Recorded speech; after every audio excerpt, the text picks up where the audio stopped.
In the spring of 1954, some of the poorest families in St. Louis rode brand new elevators up into brand new towers and looked out over the city from higher than most of them had ever stood. 33 towers, 11 stories each, 2,870 apartments on 57 acres of fresh concrete where a slum had been. Some of the first tenants gave the place a nickname. They called it the poor man's penthouse. 18 years later, on a gray afternoon in March, a demolition crew packed one of those towers with explosives and dropped it in front of television cameras, and the footage became one of the most famous images of failure in American history. The famous explanation blames the architecture. The real reason Pruitt-Igoe died was written down 5 years before the first family moved in a financing formula passed by Congress, and almost nobody who watched the tower fall had ever heard of it. And on the ground where those towers stood, something is growing today that nobody planned. But none of it matters if you don't understand what those towers were asked to replace, and what, for a few years, they actually were.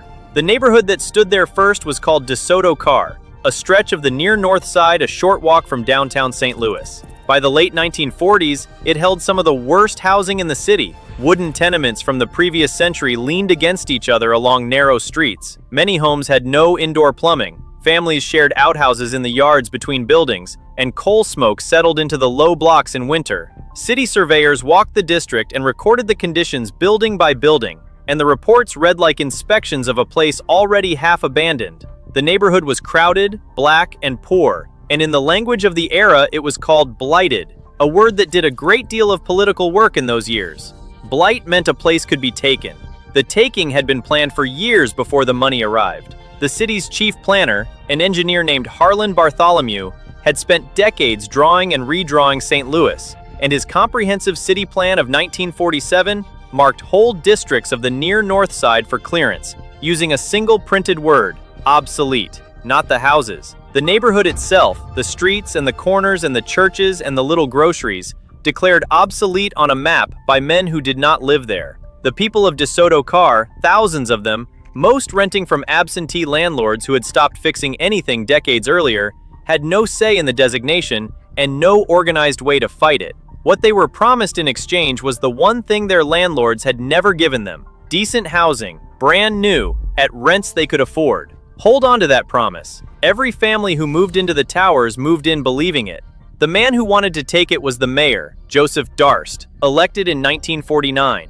Darst had watched New York throw up towers of public housing, and he wanted the same for St. Louis. He had a new tool. That same year, Congress passed the Housing Act of 1949, one of the largest federal commitments to housing in the country's history. The act promised federal money to clear slums and build public housing across America. Cities lined up, and St. Louis moved near the front of the line.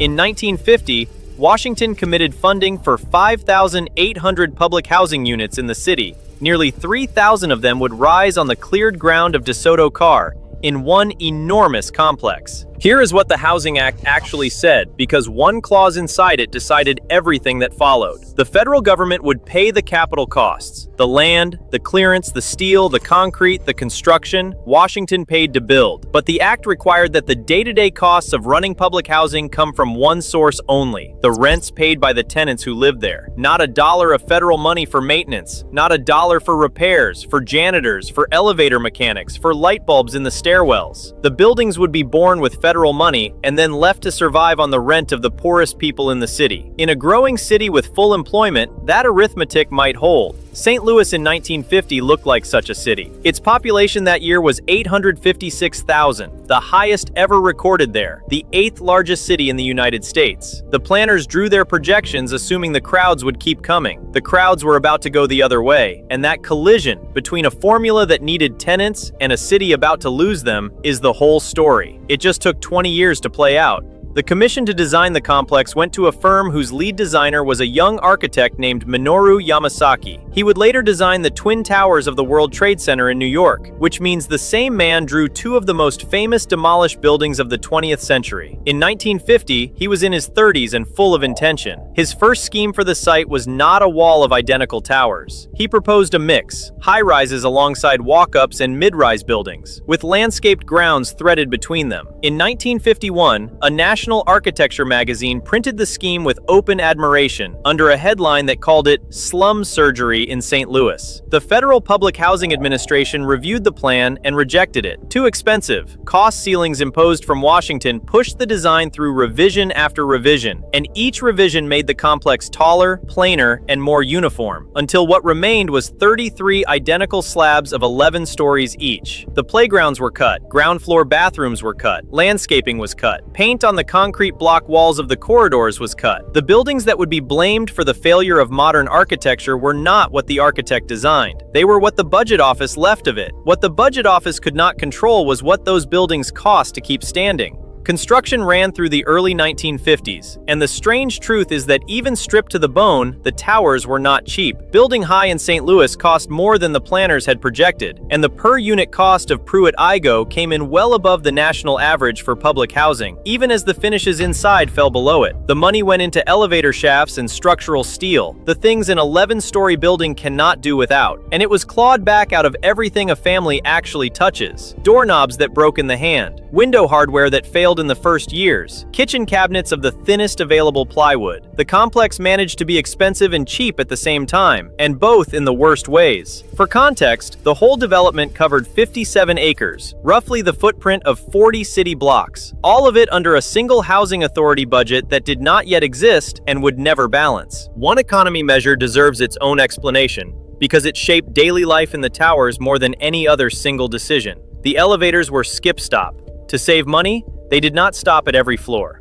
They stopped at the first floor, the 4th, the 7th, and the 10th. If you lived on the 6th floor, you rode to the 7th and walked down a flight, or rode to the 4th and walked up 2. On the anchor floors, the plans included wide shared corridors called galleries, with laundry rooms and storage, and the promotional language of the day described them as rivers in the sky, vertical neighborhoods where mothers could watch children play indoors. The theory was community. The practice, in a complex that would soon be unable to afford janitors or working light fixtures, was long, unwatched hallways and stairwells that every resident had to pass through and nobody was responsible for. A design meant to gather neighbors became, when the money ran out, the most dangerous space in the buildings. But the money running out came later. First came the families. The first tenants moved into the Pruitt homes in 1954, and the rest of the complex filled over the following 2 years. The two halves of the name tell you what the city intended. The Captain Wendell O. Pruitt homes, named for a black fighter pilot from St. Louis who flew with the Tuskegee Airmen and died in a training flight in 1945, were built for black tenants. The William L. Igoe apartments, named for a white former congressman, were built for white tenants. Segregation was drawn into the site plan itself. Then, almost immediately, the law changed. In 1954, the Supreme Court struck down segregation in public schools, and within 2 years, St. Louis public housing was formally desegregated. The white families the Igoe half was built for simply never came. They had somewhere else to go. New suburbs ringing the city, federally backed mortgages, highways being poured to carry them. The complex opened into a country that was already sorting itself by race and by money, and Pruitt-Igoe got the people the sorting left behind. The famous photographs erase what the early years actually were. Occupancy peaked in 1957 at about 91%. For thousands of families out of the tenements, the towers were the first decent housing they had ever had. Hot water that worked, steam heat in winter, fresh plaster, new appliances, windows high above the smoke. Residents interviewed decades later remembered the early years with real warmth. They remembered mothers stringing lights along the gallery windows at Christmas so the towers glowed in stacked rows. They remembered the smell of new concrete and the novelty of an 11th floor view. One woman recalled that her family called their apartment the penthouse, without irony. For a few years, on its own terms, the project worked. Anyone who tells the story of Pruitt-Igoe as a failure from day one is telling the myth, not the record. Which is exactly why what happened next needs explaining, because paradise does not usually rot in 10 years without help. We know what life inside the towers was actually like, in detail, because a team of researchers spent years living in the middle of it. Beginning in 1963, a sociologist at Washington University in St. Louis named Lee Rainwater led one of the most thorough studies ever conducted inside an American housing project. His researchers spent roughly 5 years in Pruitt-Igoe, sitting in kitchens, riding the elevators, filling notebooks. The book that came out of it in 1970 was called Behind Ghetto Walls, and it recorded two things at once. Inside the apartments, order. Mothers who scrubbed floors and ironed school clothes and kept photographs framed on thin plywood shelves. private lives run with discipline on almost no money. Outside the apartment door, breakdown. The unlit gallery, the stopped elevator, the stairwell nobody claimed. Rainwater's team recorded mothers who timed their trips to the laundry room for daylight, and children who learned which floors not to stop on. The families were not the failure. The families were maintaining standards inside a building that had stopped maintaining anything around them. And the gap between the two was widening every year the rent money fell short. Now watch what happened to the tenants.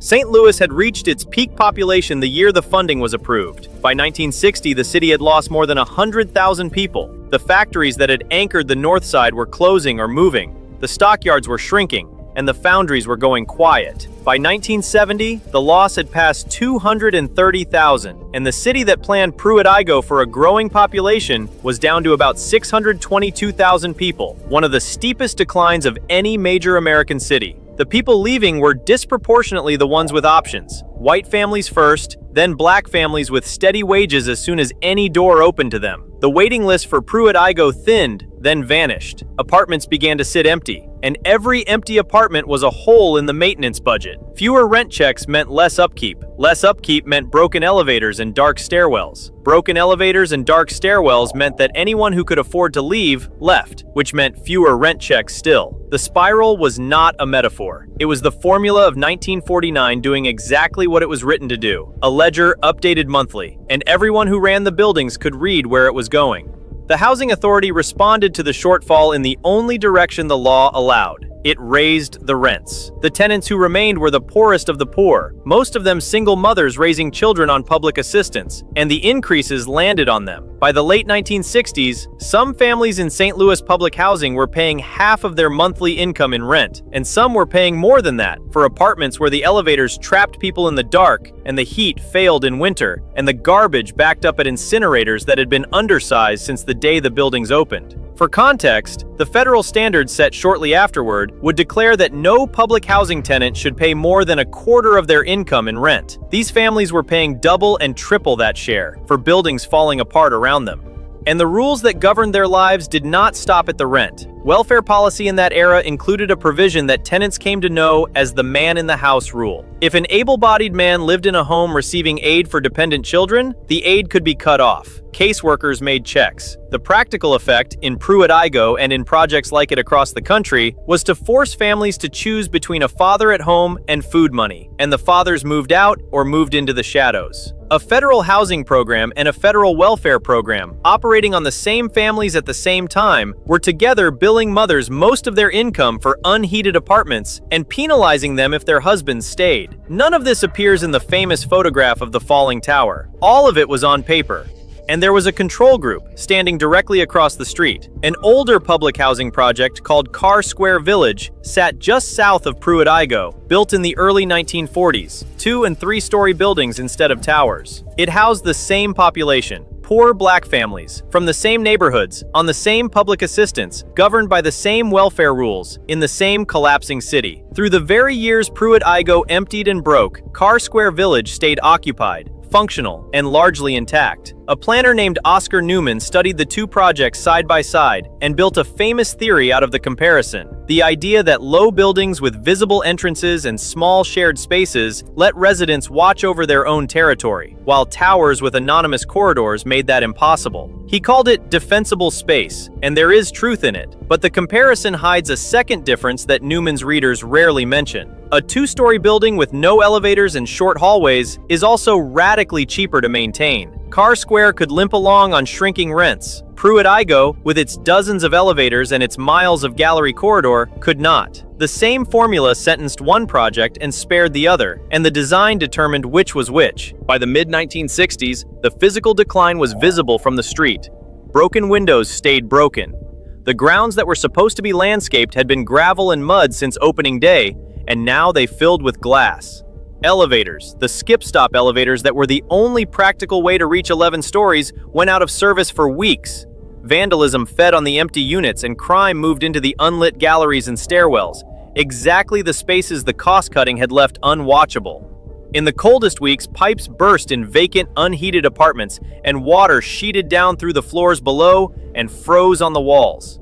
Police were slow to answer calls to the complex, and residents knew it. The people still living there, and this is the detail that should not get lost, kept raising children, keeping house, and going to work and school inside all of that, the whole time. The buildings were failing around 10,000 ordinary private lives, and then around 6,000, and then around 3,000 as the emptying accelerated. It was not for lack of trying to patch it.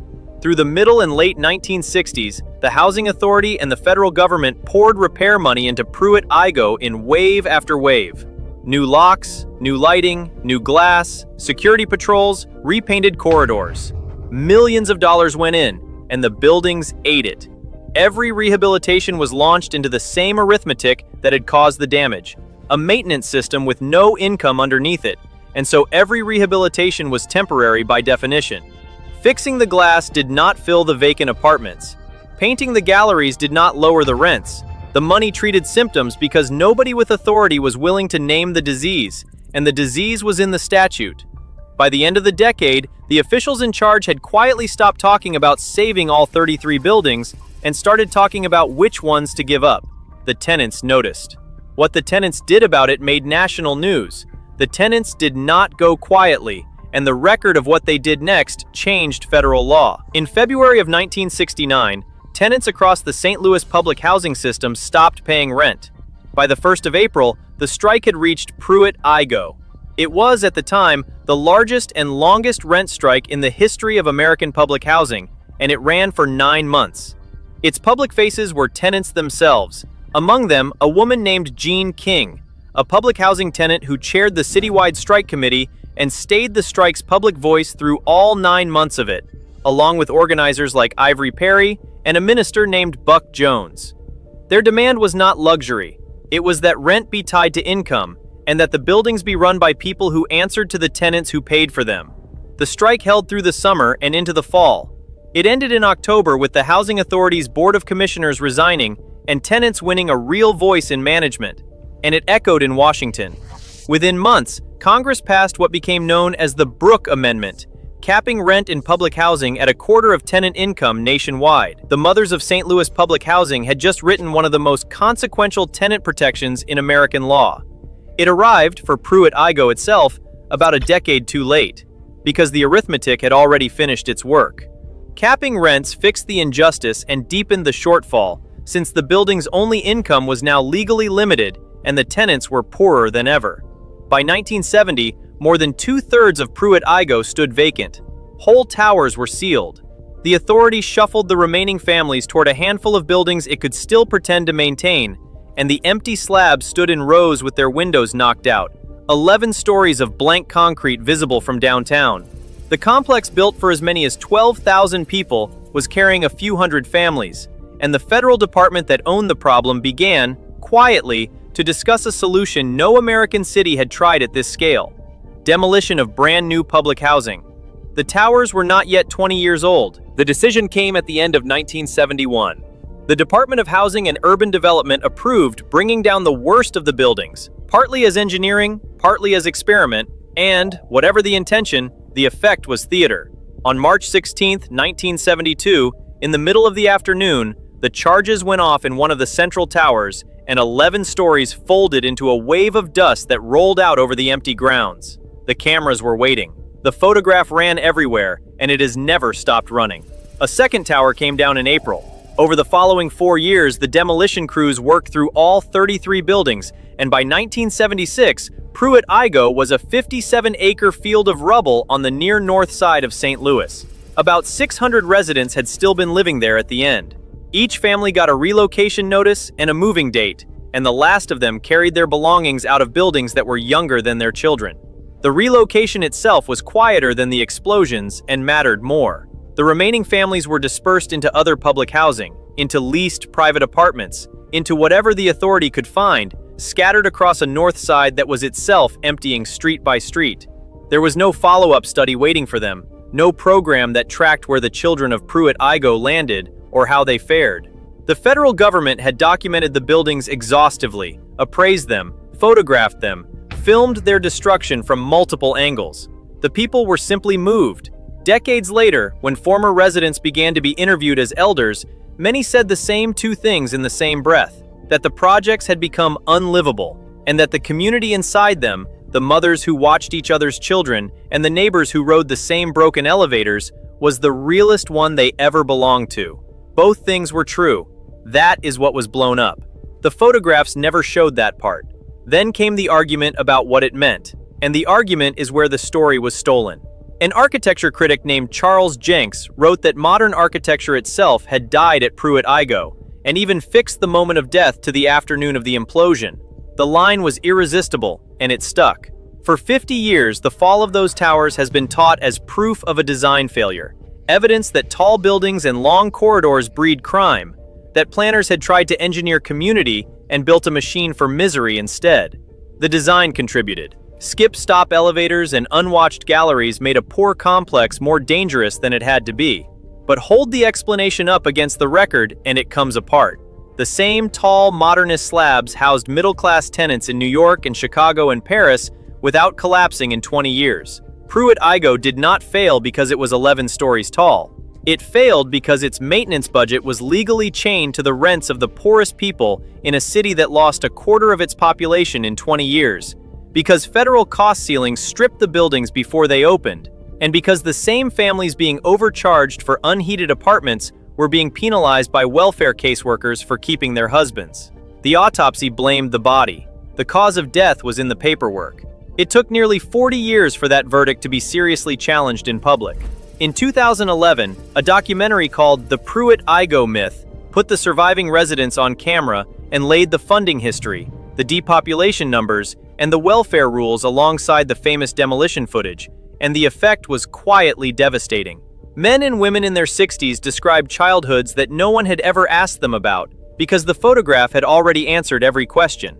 Historians had been making the same argument in journals for years. The film put faces on it. The myth survives anyway, in textbooks and lecture slides and casual references, because a falling building is easier to remember than a funding formula. One image took 9 seconds. The truth takes 20 minutes. You are almost through them. Quick note before we carry on. I put together a field guide to 24 of these places, where they are, what happened to them, and whether you can still get in. Coordinates for every site and an honest note on the ones that are already gone. Scan the QR code on the right or the links in the description if you want it. Now back to it. There is one more turn, and it is the quietest one. The rubble was cleared, the site was fenced, and then, for half a century, nothing was built. The city grew around the absence, and on those 57 acres, seeds took hold in the rubble soil, and what grew up between the abandoned street grid was a forest, a real one. Cottonwoods and mulberries and elms closing into canopy, deer moving through it, inside the city limits of St. Louis, a 15-minute walk from downtown. Walk the fence line along Jefferson Avenue today, and you are walking past woods with fire hydrants in them. Streets enter the tree line and stop. For decades, the site appeared on maps as blank space, less commemorated than a battlefield. Though the federal government eventually returned to the neighborhood. Directly across Cass Avenue, on ground that includes more cleared black neighborhood, the National Geospatial Intelligence Agency built its new western headquarters. Billions of dollars of federal construction looking straight at the acres Washington once built and then declined to maintain. Developers now circle the forest, and pieces of it have begun to be cleared. The blank space is becoming valuable again. Stand at the corner of Jefferson and Cass and take stock of what this one square of a city can teach. A neighborhood called a slum was erased for towers. The towers were called the future and erased in their turn. The word used the first time was urban renewal, and James Baldwin translated that phrase on television in 1963. Urban renewal, he said, means Negro removal. The word used the second time was demolition. Under both words, the same thing happened to the same community twice within one generation, and the formula that guaranteed the second erasure, the clause that built housing and refused to sustain it, was never named in the famous verdicts. Congress quietly changed the funding rules years later. No official ever answered for the original formula. There was nothing to answer for, in a legal sense. Everyone had followed the rules as written. That was the problem. The towers are gone, but almost everything else is still there. The street grid is still there, paved lanes running into the trees and ending. The hydrants are still there under the canopy. The families are still there, scattered now across St. Louis and its suburbs. Men and women in their 70s and 80s who spent their childhoods 11 stories up and remember the Christmas lights in the gallery windows. And the forest is still there, 57 acres of it, growing out of the rubble of the poor man's penthouse. the only thing on that ground that was ever allowed to take care of itself.